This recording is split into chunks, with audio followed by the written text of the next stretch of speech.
Madame, Monsieur, Yorana et bienvenue dans votre journal sur TNTV. Très heureuse de vous retrouver en ce vendredi 20 février au sommaire de ce soir. Il était attendu depuis 5 ans. Tehono, premier ATR de Motulink, a posé ses roues à Faa'a, un avion dédié au fret destiné à améliorer l'acheminement des marchandises et à faciliter l'accès aux produits frais dans les îles éloignées. Alexandre Mou, PDG de Motulink, sera notre invité de ce soir pour en parler. En parlant d'île, TNTV vous propose une escale à Reivave. L'île au paysage contrasté compte plus de 80 sites archéologiques.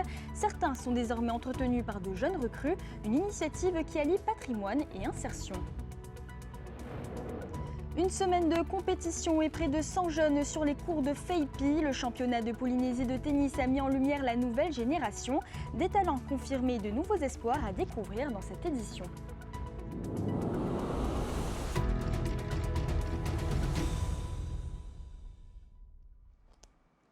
Mais d'abord, cette série d'incendies, c'est le 3e feu majeur sur 5 jours à Tahiti.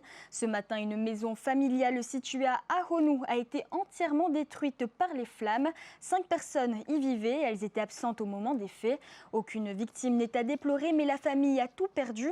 Les circonstances du départ du feu restent encore à déterminer. Et autre fait divers ce matin, si vous étiez sur les routes de la côte ouest, vous vous êtes peut-être retrouvé dans d'importantes circulations.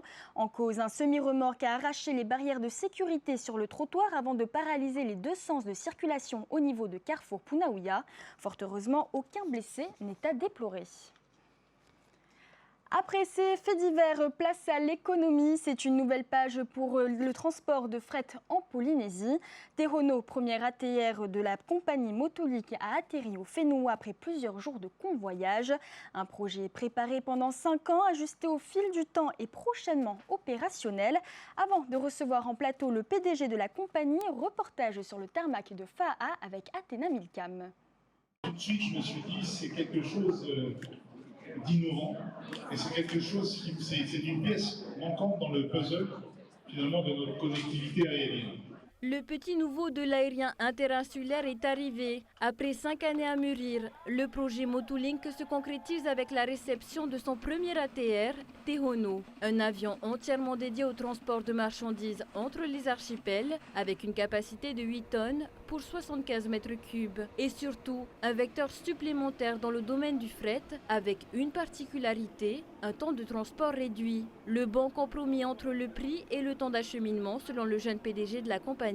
Un projet qui a su convaincre les investisseurs locaux. Dans les îles, ils n'ont pas droit aux produits frais. C'est quelque chose qui m'a touché et je me suis dit qu'il fallait faire quelque chose. Et le moyen justement d'offrir des produits frais et de désenclaver, on va dire, les îles, c'était cet avion. Une arrivée qui sonne comme une consécration pour la nouvelle équipe de Motulink. Avant de rejoindre les oiseaux bleus et rouges du ciel polynésien, Tehono a parcouru de nombreux kilomètres, non sans péripéties. On a eu quelques petits aléas en route, des aléas météo, des aléas techniques. Il a fallu qu'on fasse des stops à quelques endroits, qu'on effectue quelques réparations en route, mais rien de grave. Mais voilà, c'était avant tout pour la sécurité de la suite du convoyage. C'était un très très beau voyage. On est passé du Moyen-Orient à l'Inde, à l'Indonésie, à l'Australie. On a vu plein de cultures différentes, paysages différents et c'était extraordinaire. Très très long, mais extraordinaire.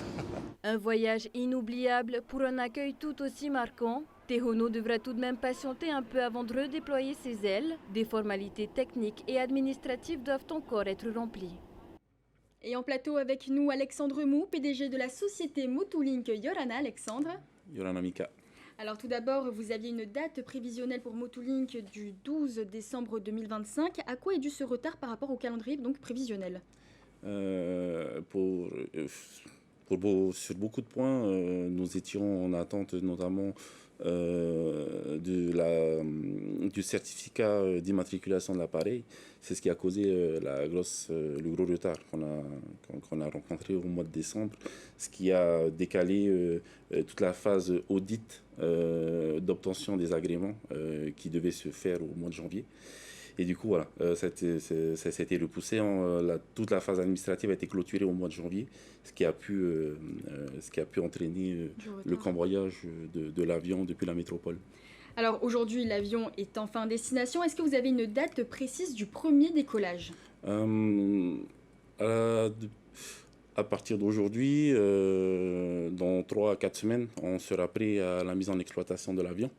On doit subir une batterie d'audits de la part des autorités de l'aviation civile pour valider tous les process en fait, qui ont été élaborés par les équipes de Motolink au niveau de l'exploitation aérienne.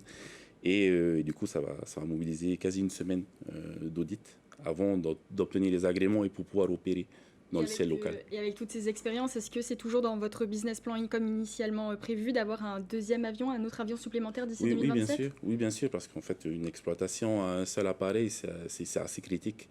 Parce qu'entre-temps, il y a de la maintenance programmée, il y a des aléas, ensuite il y a de la demande supplémentaire. Et du coup, voilà, il y a une nécessité d'avoir un second appareil. Alors, on l'a vu, Motolink est un projet porté par des professionnels du secteur avec une promesse, celle d'améliorer le fret entre les îles.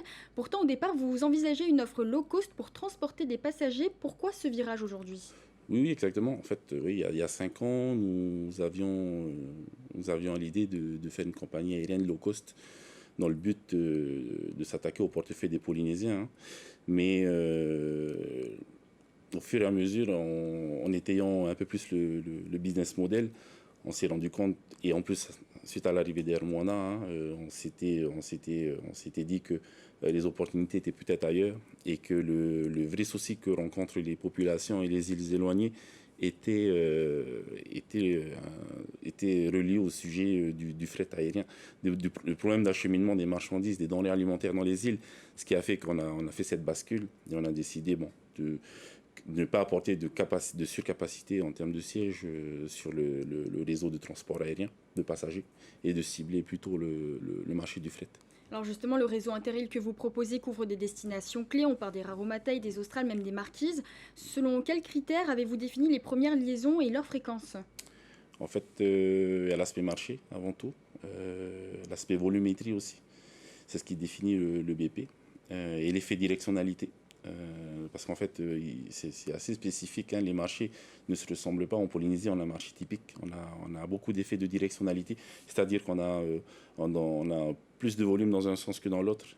Et la particularité de Raiatea, sauf Bora, de Raiatea, Rangiroa, Nukuhiva et Tuboe, c'est qu'on a des bons taux de remplissage en prévisionnel sur les vols allés, tant sur les vols allés que les vols de retour. Du coup, c'est pour ça qu'on a décidé de commencer par ce réseau d'îles, mais on a prévu de faire des vols supplémentaires, des vols spéciaux sur d'autres destinations comme Arutua, Makemo, Hao, les Gambiers même, pour pouvoir ravitailler ces motos en fait, où la plupart on y retrouve des collèges, des populations qui ont un fort pouvoir d'achat et où il y a de la production. Des produits de la mer ou des produits agricoles. Alors justement, au Raromatei, le fret maritime est déjà très présent et très concurrentiel. Comment Motolink compte se démarquer dans ces endroits ? Sur l'aspect marché, aujourd'hui c'est impossible de concurrencer les navires. Hein. Les navires en coût unitaire, si on les en a en ratio unitaire, les bateaux il n'y a pas de compétition possible avec. Motolink apporte sa plus-value dans les temps d'acheminement. C'est une réponse en fait au facteur temps et également aux problématiques que subissent beaucoup les commerçants, donc les populations ainsi que les hôtels de Bora notamment, sur l'acheminement des productions des produits frais. Et notamment entre Tuboe et Bora Bora, on va y faire une fréquence à la semaine, Nukuhiva Bora également, pour pouvoir approvisionner directement Bora Bora en termes de production agricole, ce qui va faciliter en fait tout l'aspect logistique, parce que jusqu'à aujourd'hui tout passe par Tahiti, et c'est en ça où Motolink sera innovant sur son réseau local. Alors et pour finir, vous avez également donc ce positionnement face aux acteurs aériens autres que maritimes. Donc le fret aérien existe déjà via d'autres compagnies. Comment Motolink entend-elle se positionner ? Est-ce que ça va être en complémentarité ou est-ce que ça va être concurrentiel ? Concurrentiel, non, parce qu'aujourd'hui, en termes de positionnement, aucun opérateur sur la plateforme propose des vols tout fret. Du coup, c'est ce que le président Broderson disait tout à l'heure, le modèle est innovant, parce qu'aujourd'hui, il y a une réelle demande dans les îles. On sent pas la concurrence auprès d'RTT, parce qu'aujourd'hui, à Moana, je crois qu'ils ne font pas de fret. RTT, ils ont plutôt bien accueilli le projet. Et de la même manière qu'on va travailler ensemble en fait, sur l'aspect assistance dans les escales des îles qu'on desservira. Merci beaucoup, Alexandre Mou, d'avoir accepté notre invitation. Bonne soirée. À quelques semaines des élections municipales, la campagne entre dans une nouvelle phase. On ouvre cette page spéciale dédiée aux enjeux locaux.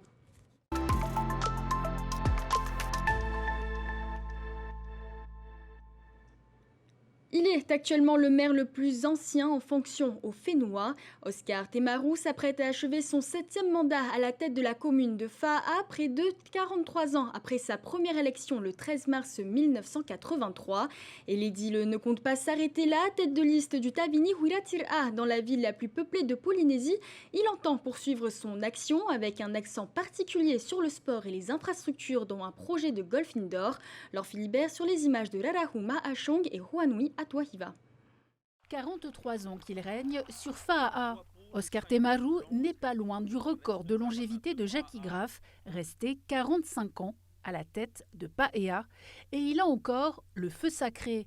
Élu 7 fois, il espère bien rempiler pour un 8e mandat. Tant que là-dedans...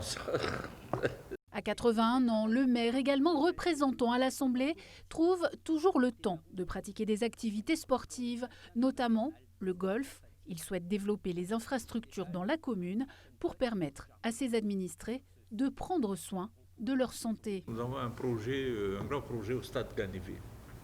C'est un projet pour faire un marché digne de ce nom de la commune de Fa'a. Ça a mis du temps. Il y aura parking, marché, tout ça et tout, plus des activités sportives, parce que bon, on veut suivre le programme du gouvernement qui parle de 500 à 600 000 touristes par an. Il faut que ces touristes qui débarquent, enfin, qu'il y ait des activités nautiques de tout genre. Et ça va être une innovation.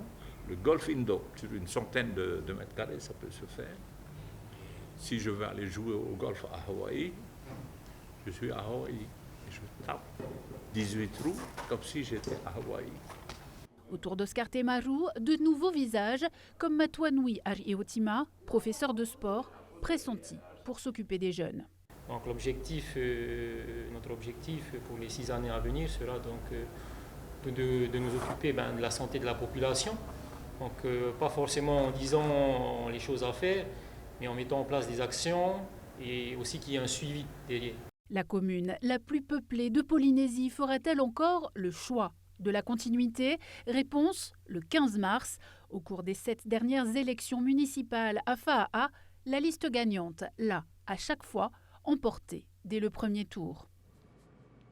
Après Oscar Temarou, un autre candidat se positionne à Fa'a. Mara Eitamei, connu comme coprésident du comité organisateur du Te Aito et fondateur de la course, officialise à son tour sa candidature. À la tête de liste Ahereia Fa'a, ce résident de la commune depuis 37 ans dit vouloir rassembler au-delà des clivages politiques avec des profils issus d'horizons variés, de la société civile et du monde socio-professionnel. On écoute les priorités de son programme au micro de Léa Gugelman. Les grands axes, c'est bien évidemment de renforcer la sécurité. On va mettre l'accent sur l'éducation. On va surtout, avec ça, créer des emplois. C'est la finalité du système. Créer une centaine d'emplois d'ici un an et demi, c'est possible. Fa'a va reconstruire Fa'a. Fa'a va bâtir Fa'a. Fa'a va embaucher Fa'a. Fa'a va nourrir Fa'a. Et Fa'a va sécuriser Fa'a. Une campagne que nous continuerons bien sûr à suivre jusqu'au scrutin.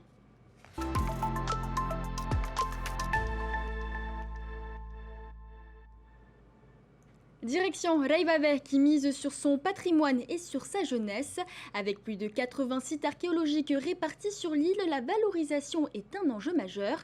L'an dernier, grâce à un dispositif du CEFI, plusieurs jeunes ont été recrutés pour entretenir certains sites parmi les plus visités. C'est un reportage de Jessica Doucet.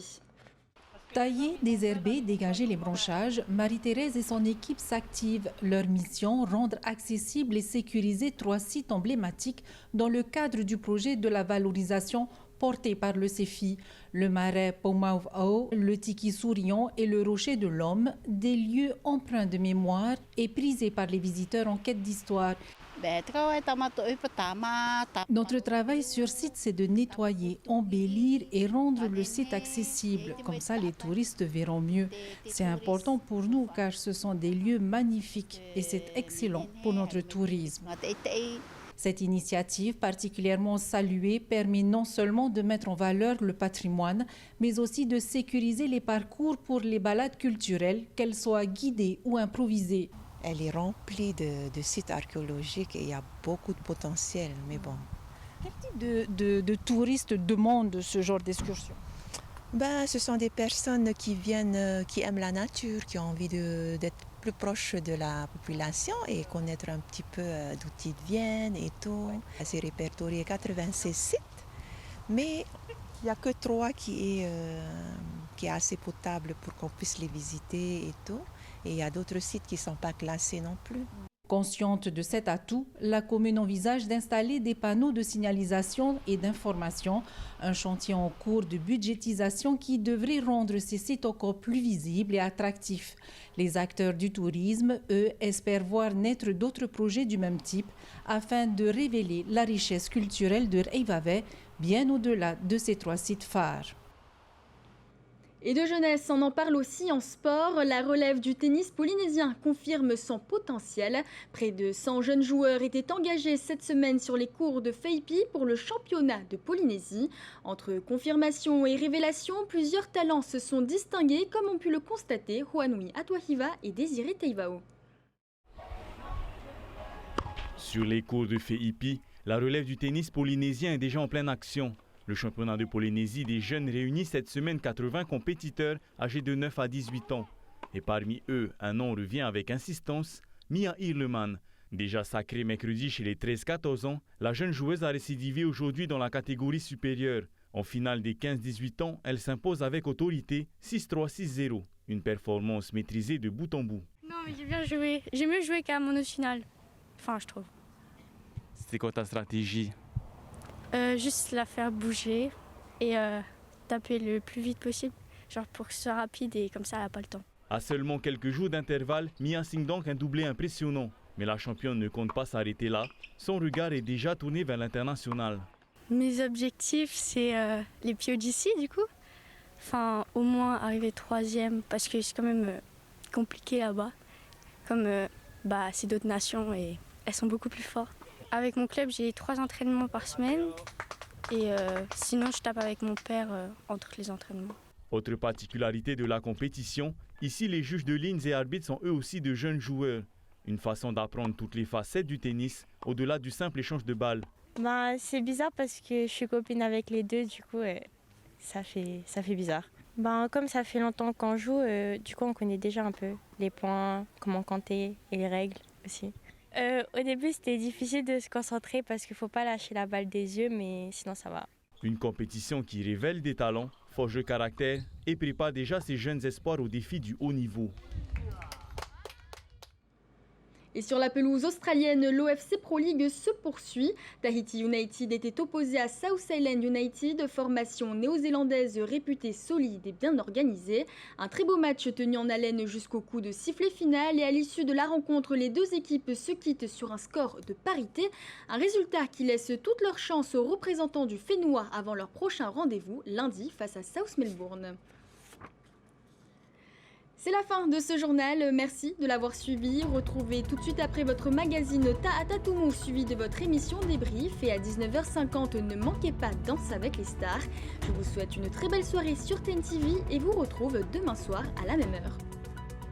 Retrouvez ce journal en replay sur notre site internet et notre application mobile TNTV.